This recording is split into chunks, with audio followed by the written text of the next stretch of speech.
So, ayan guys, magluto ko palang nilupak. May ganyang lupak-lupak. So, pebukal ko na yung kamoting dutong. Ayan. Pabukal ko kasalukuyan yung kamoting dutong. Pengili ko pala, tsaka ke linawin nung malambot na. So, malambot na yung kaya katamong kamuting dutong. Kay bat guys, after 30 to 45 minutes, malambot na yung kaya katamong kamuting dutong. Isa katana. Dinina na kami kasing kamuting dutong ng kaya kaming siping bale. Tang napakabait ming siping bale. Nedars. Kay bat guys, ayan. Anya nga mash ko na pala yung kamuting dutong.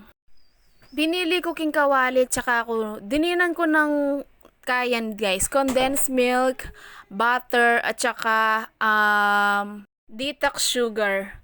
Yan guys, luto mo muking kawali, bakan to medyo magkumapit bagyaing kaya katamong kebita, condensed milk ang pambutter.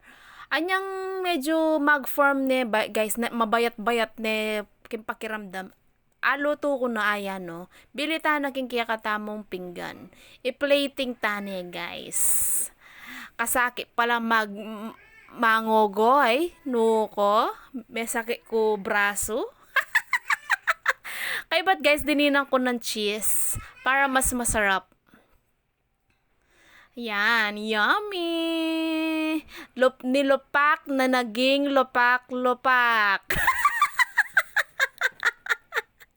Thanks for watching!